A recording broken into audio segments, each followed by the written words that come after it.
com um pouco trepado, com um pouco resfriado, com um pouco chupando.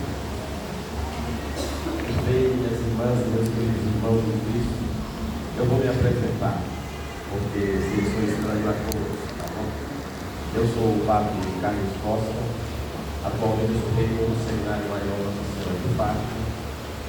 Eu estou aqui a convite do senhor Marcos, que é um dos nossos funcionários, e é quem falou estamos aqui. E esse que coincidiu que eu poderia estar aqui hoje por ocasião da viagem do Padre Fernando. Já sou padre há 18 anos, já passei em vários lugares, mas não porque dei problema nos lugares, porque eles sempre chamaram para algumas missões. Agora estou como reitor lá no Seminário Nossa Senhora de Fátima, ainda vou para o terceiro ano. Sei que o Padre Rodrigo também ajudou bastante aqui, né? Lá ele estava conosco, deixou esse Ministério da Formação, está trabalhando em uma paróquia. É a primeira vez que aqui presida a Santa Missa com todos vocês, é uma grande alegria. Espero que possa ajudar a contribuir com o Senhor ao encontro do que vocês estabelecem com Ele, que vocês recebem as bênçãos e as graças que tanto necessitam para as vossas vidas. Vamos a essa partilha da palavra. Vamos falar do que ouvimos. Nós escutamos a voz de Deus sendo proclamada hoje numa celebração tão bonita como essa, numa santa celebração da Eucaristia, numa santa celebração de ação de graças. Sabia que inicialmente assim estamos aqui agradecendo, festejando o que Deus fez. Deus se entregou, se embolou para nos redimir. Deus se doou, totalmente a nós. E quando o fez, Ele o fez de uma maneira tão especial, tão possível de ser experimentada também por nós. Fez na carne, na sua pessoa. Porque por nossa causa, Deus agiu indiretamente. Para nos santificar, Deus age através de alguém ou de alguma coisa, de alguma ação. Deus então faz isso para quê? Para nos dar a capacidade de entender e de estabelecer encontro com Ele naquilo que Ele escolhe. O lugar mais privilegiado de encontrar a Deus, sabe onde é? É na humanidade. Não é à toa que o Filho de Deus se encarnou. Não é à toa que ele passou a habitar na condição humana, na humanidade. Se Deus falou ao homem, se Deus falou, se Deus que é Espírito, se Deus assumiu um corpo para falar, ora estas são características nossas. Se Deus realizou isso, o fez por nossa causa, daí temos que entender o nosso valor, daí temos que entender a grande dignidade que temos e que perdemos a noção dela e que não sabemos redescobri-la muitas vezes. Então é muito importante compreender as coisas. Sabe, minhas irmãs e meus irmãos, o que a liturgia vem nos demonstrar é que Deus está no meio de nós. Deus veio nos visitar. Celebramos há pouco o nascimento do Filho de Deus. Celebramos também a sua manifestação e também o seu batismo. Celebramos tais acontecimentos, celebramos tais eventos. E por que o festejamos?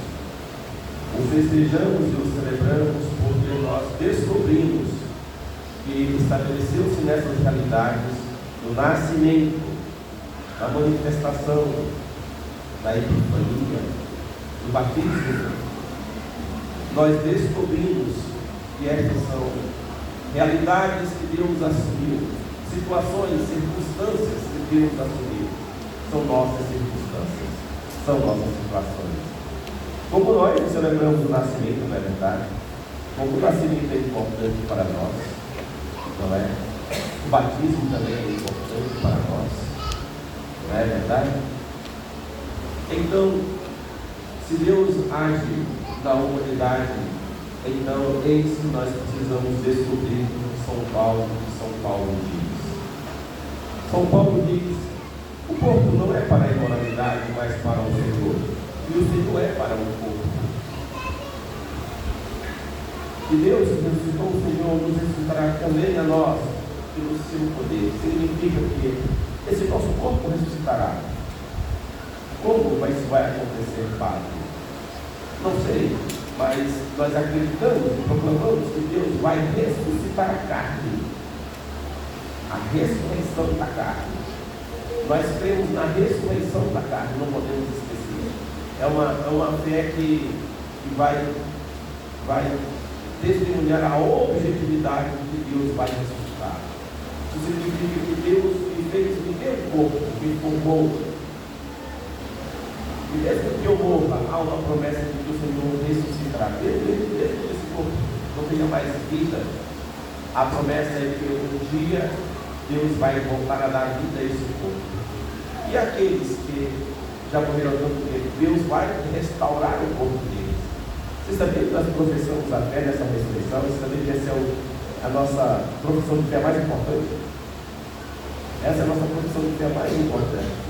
Porque se não acreditarmos nesta vida eterna, com este corpo e este Espírito, se não acreditarmos dessa maneira, claro que será um corpo aperfeiçoado. Tudo o que nós fizermos, todas as nossas devoções, será para quê, afinal? Será que vamos? Enfim, a ação de Deus, ela é uma ação nas causas secundas, através da instrumentalidade. E Deus então quer que nós também entendamos isso e façamos também da mesma forma. Veja, a dimensão do discípulo, a dimensão de alguém que se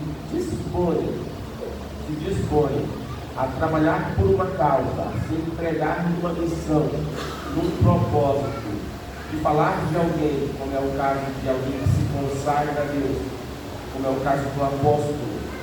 Veja que essa pessoa, ela tem a missão de ser um porta-voz, a missão de conduzir outros, a missão de falar de alguém, a missão de se colocar à inteira disposição e ser útil e servir a outros.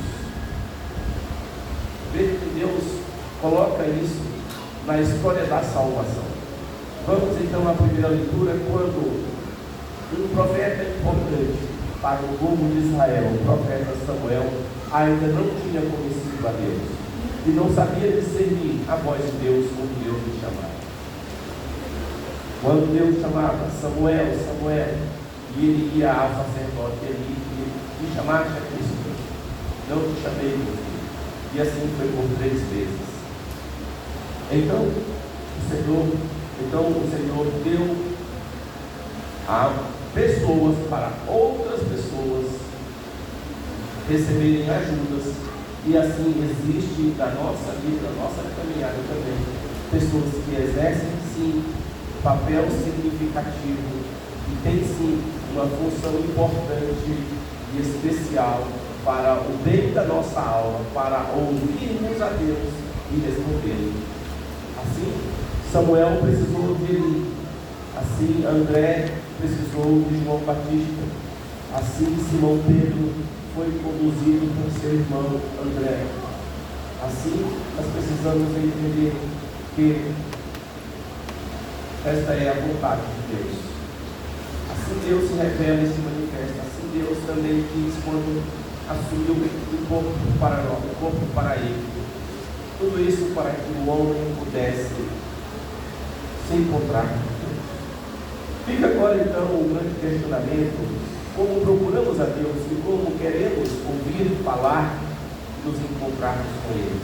Eis que de maneira especial, de modo evidente nesta vida, o próprio Deus providenciou uma maneira exclusiva de ouvi-lo, uma maneira exclusiva de perceber, de ter contato com Ele.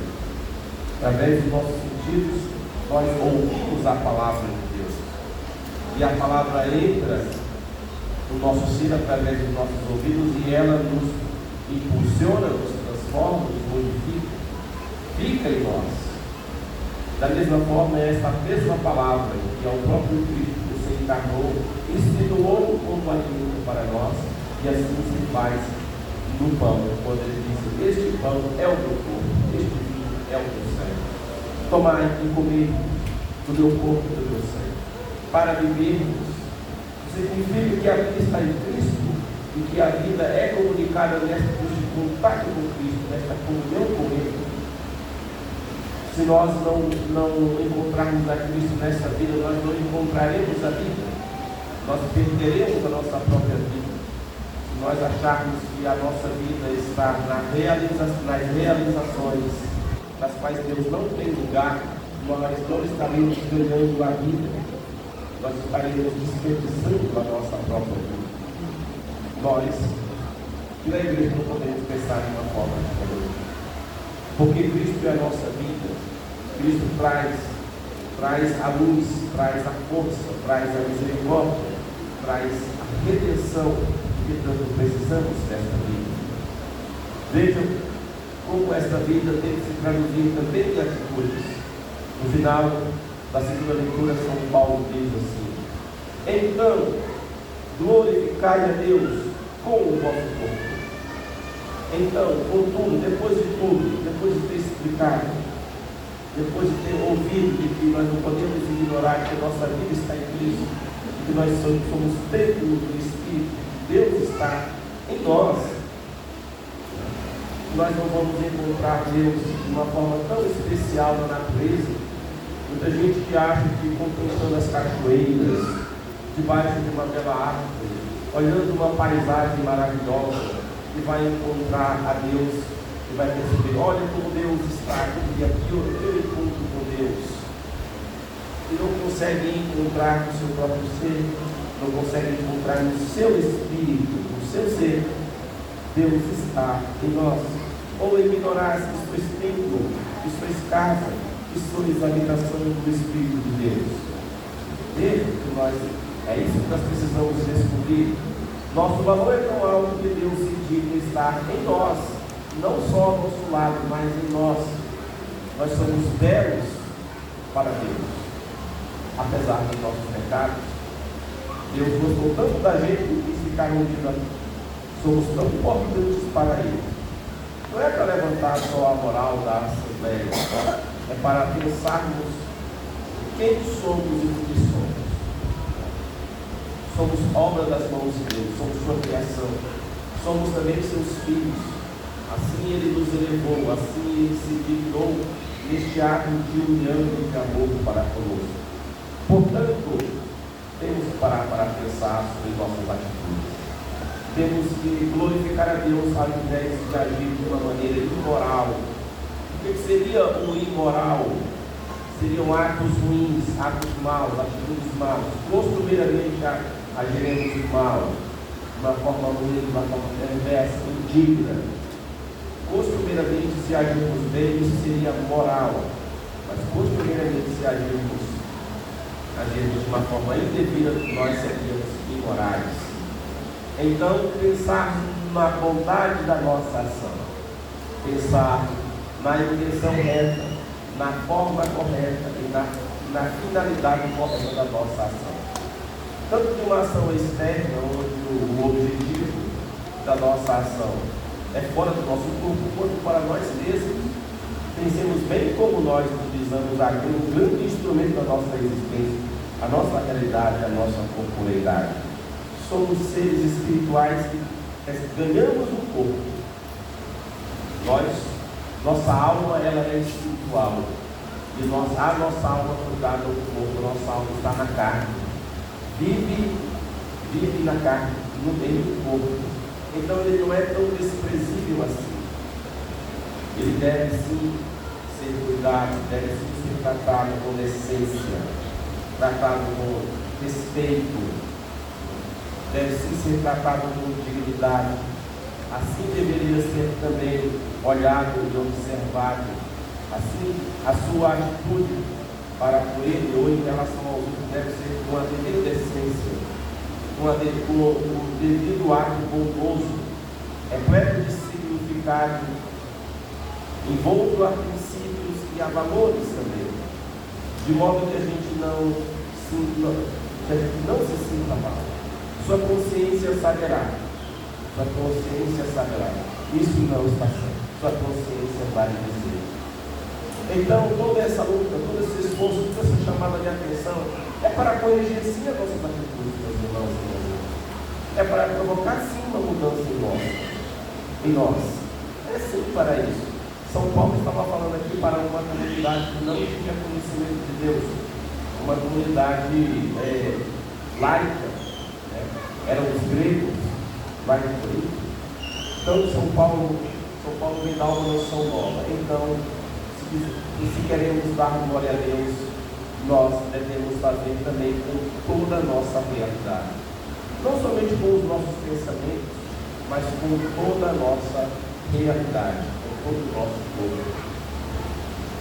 Já falei demais, não falar, né? Mas o discipulado requer todo esse testemunho. O discipulado requer que nós sejamos capazes de apontar o Cristo, sejamos capazes de usar da instrumentalidade da nossa realidade e também de conduzir, de ouvir a Deus no outro e em nós. Louvado seja nosso Senhor. Assim seja, glória a Deus.